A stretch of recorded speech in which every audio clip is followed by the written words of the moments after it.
Income from capital gain के इस video में हम determination of period of ownership का अध्ययन करेंगे। किसी भी पूंजी संपत्ति के लॉन्ग टर्म या शॉर्ट टर्म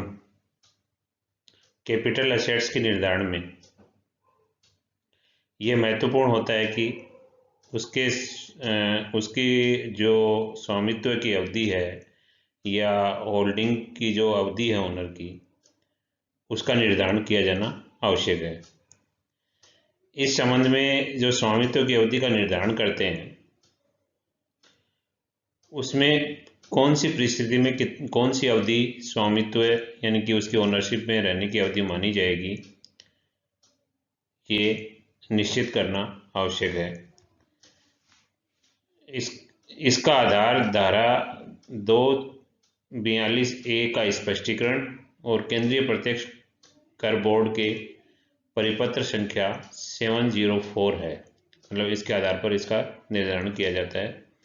तो सबसे पहले देखिए, यदि समापन में जाने वाली कंपनी के अंश करदाता के पास हो, ऐसी कंपनी जो लिक्विडेशन में जाने वाली है और उसके अंश करदाता के पास हैं, तो जिस तिथि को कंपनी का समापन हो रहा है उसके बाद वाली अवधि की गणना में सम्मिलित नहीं किया जाएगा, यानी कि उसके बाद की अवधि को उसमें शामिल नहीं किया जाएगा। समापन के बाद की अवधि को अधिकार अंशों की दशा में आवंटन की तिथि से विक्रय तिथि तक की अवधि, यानी कि अधिकार अंशों का जब आवंटन किया गया है उससे उनके बेचने की तिथि जो है वहां तक की अवधि का निर्धारण होगा। अधिकार के विक्रय पर यदि राइट, किसी अंशधारी को राइट मिला है तो अधिकार जब ये राइट जब मिला है और उसको बेचने की जो तिथि है, उसको बेचा तब तक की अवधि पीरियड ऑफ ओनरशिप माना जाएगा।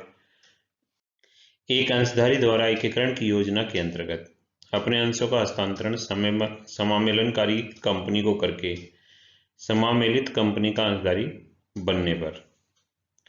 मतलब एक अंशधारी है, एकीकरण की योजना के अंतर्गत किसी कंपनी के अंश है उसके पास, तो उसके बदले में समामेलित कंपनी के अंशधारी बनने पर समामेलनकारी कंपनी के अंशों के स्वामित्व की अवधि भी स्वामित्व की अवधि का निर्धारण करते समय जोड़ी जाएगी। यानी मान लीजिए कोई अंशधारी है, ए कंपनी का अंशधारी है और ए कंपनी का समामेलन एकीकरण की योजना के अंतर्गत बी कंपनी में हो गया, तो ऐसी स्थिति में बी कंपनी के उसको अंश मिल जाते हैं। तो ऐसी स्थिति में उसके जो पीरियड ऑफ ओनरशिप जो डिसाइड करेंगे उसमें ए कंपनी के अंश जिस अवधि में उसके पास रहे वो अवधि प्लस बी कंपनी के अंश की अवधि भी उसमें जोड़ देंगे, यानी टोटल अवधि के आधार पर उसको पीरियड ऑफ ओनरशिप में शामिल करेंगे। दोनों कंपनियों की, समामेलनकारी की और समामेलित कंपनी, दोनों की स्वामित्व की अवधि को पीरियड ऑफ ओनरशिप में काउंट करेंगे। इसी प्रकार धारा 49(1) के अंतर्गत प्राप्त निम्न संपत्तियों की दशा में जो संपत्तियां हैं धारा 49(1) में, जैसे किसी हिंदू अविभाजित परिवार के पूर्ण अथवा आंशिक समापन पर मिली संपत्ति, उपहार अथवा वसीयत में मिली संपत्ति, उत्तराधिकार में मिली संपत्ति, 1 अप्रैल 1987 से पूर्व फर्म अथवा व्यक्तियों के समुदाय के विघटन पर मिली संपत्ति, कंपनी के समापन पर संपत्तियों का वितरण करने पर, खंडनीय अथवा अखंडनीय ट्रस्ट को हस्तांतरण करने पर और किसी सदस्य द्वारा अपनी संपत्ति को परिवार की संपत्ति में मिला देने पर। ये कुछ परिस्थितियां हैं जो धारा 49(1) में अंतर्गत जिनका वर्णन किया गया है। इन सभी परिस्थितियों में पूर्व स्वामी द्वारा संपत्ति प्राप्त करने की तिथि को आधार मानकर पूंजी संपत्ति के स्वामित्व की अवधि का निर्धारण किया जाता है। यानी कि पूंजी संपत्ति पूर्व स्वामी ने जो द्वारा जो संपत्ति प्राप्त करने की तिथि है उसके आधार पर स्वामित्व की अवधि का निर्धारण किया जाएगा, पीरियड ऑफ ओनरशिप का। इस प्रकार दीर्घकालीन और अल्पकालीन पूंजी संपत्ति का निर्धारण पूर्व स्वामी द्वारा संपत्ति प्राप्त करने की तिथि के आधार पर होता है, यानी कि पहले वाले स्वामी की तिथि को भी इसमें काउंट करते हैं। लेकिन दीर्घकालीन पूंजी संपत्ति की प्राप्ति की सूचकांकित लागत ज्ञात करने के लिए वर्तमान स्वामी द्वारा संपत्ति की प्राप्ति की तिथि को आधार मानते हैं। ये पीरियड ऑफ ओनरशिप में तो काउंट करेंगे, पर इंडेक्स का बेनिफिट देने के लिए काउंट नहीं करेंगे, उसमें पहले वाले स्वामी की जो धारण की अवधि है उसको शामिल नहीं करेंगे। इसके विपरीत दीर्घकालीन पूंजी संपत्ति की सुधार की लागत को सूचकांकित करने के लिए वास्तविक तिथि के आधार पर ही सूचकांकित करेंगे, यानी कि अगर उसकी सुधार की लागत है तो सुधार की लागत में जरूर जो पूर्व जब भी सुधार किया गया है उसमें इंडेक्स का बेनिफिट दिया जाएगा, किंतु जो पूंजी संपत्ति की प्राप्ति की लागत है उसको सूचकांकित करने में वर्तमान स्वामी द्वारा संपत्ति को की प्राप्ति की तिथि को आधार मानते हैं। ठीक है। कर्मचारी को स्वीट इक्विटी अंशों का आवंटन। स्वीट इक्विटी अंश की दशा में पीरियड ऑफ ओनरशिप में आवंटन की तिथि से अंशों के हस्तांतरण की तिथि तक की अवधि को पीरियड ऑफ ओनरशिप में काउंट करेंगे। सहकारी समिति में फ्लैट है तो ऐसी स्थिति में समिति में फ्लैट आवंटन की तिथि से उस फ्लैट को बेचने की तिथि तक की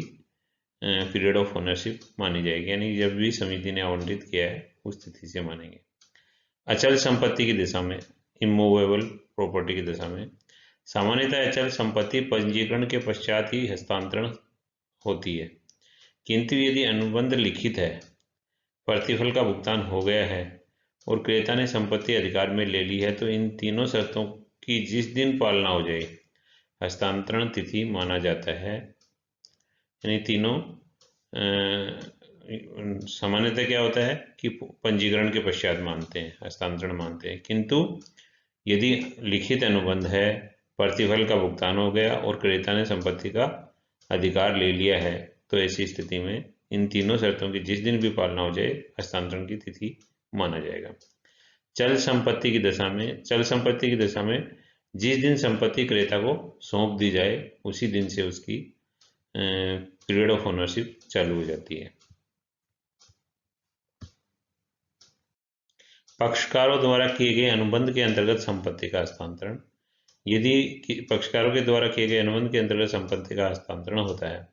तो विक्रय के अनुबंध की तिथि तक पीरियड ऑफ ओनरशिप माना जाएगा। सीमित दायित्व वाली साझेदारी फर्म में साझेदारों के अधिकार, लिमिटेड लायबिलिटी जो पार्टनरशिप फर्म होती है उसमें साझेदारों के जो अधिकार हैं वो सीमित दायित्व वाली साझेदारी फर्म में परिवर्तन की तिथि से माने जाएंगे। पारस्परिक कोष के विलय की योजना के अंतर्गत प्राप्त यूनिट्स, म्यूचुअल फंड्स हैं उसके विलय की योजना के अंतर्गत प्राप्त यूनिट्स हैं तो पारस्परिक कोष के विलय की योजना की वह अवधि जिसमें यूनिट्स को रखा गया को भी शामिल किया जाएगा। पूर्वाधिकार अंशों के समता अंशों में परिवर्तन की दशा में, यदि कि पूर्वाधिकार अंश है, प्रेफरेंस शेयर्स हैं, उनका इक्विटी शेयर में कन्वर्जन होता है तो ऐसी स्थिति में समता अंशों को धारण करने की अवधि में पूर्वाधिकार अंशों को धारण करने की अवधि को भी जोड़ा जाएगा, यानी कि जिस अवधि के लिए पूर्वाधिकार अंशों को धारित किया गया वो अवधि प्लस समता अंशों को धारण करने की अवधि दोनों को जोड़कर पीरियड ऑफ ओनरशिप डिसाइड किया जाएगा। इसी प्रकार जो व्यापारिक स्टॉक को पूंजी संपत्ति में परिवर्तन की दशा में, मतलब व्यापारिक स्टॉक है उसको पूंजी संपत्ति में कन्वर्ट कर दिया गया तो ऐसी स्थिति में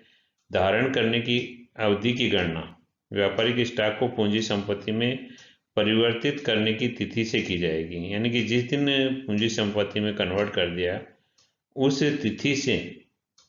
पीरियड ऑफ ओनरशिप की गणना की जाएगी जब स्टॉक व्यापारिक स्टॉक को पूंजी संपत्ति में कन्वर्ट किया गया है, उससे पहले की अवधि नहीं। यानी कि कन्वर्जन से जब भी उसको विक्रय करेंगे उस तब तक की अवधि पीरियड ऑफ ओनरशिप में शामिल की जाएगी। इस प्रकार इसमें अब ये देखा गया है कि जो विभिन्न परिस्थितियां थी उनमें जो पीरियड ऑफ ओनरशिप है उसका निर्धारण कब से लेकर कब तक किया जाएगा। सामान्यतः कोई पूंजी संपत्ति बेचते हैं तो उस दिन उसकी पीरियड ऑफ ओनरशिप कितना है, जिसके आधार पर दीर्घकालीन और अल्पकालीन पूंजी लाभ या पूंजी संपत्ति का निर्धारण किया जाता है, जिसके आधार पर कर की गणना की जाती है। तो इनके आधार पर ये जो नियम दे रखे हैं, जो इसमें दिया गया है, उस तरीके से पीरियड ऑफ ओनरशिप का निर्धारण किया जाएगा। Thank you.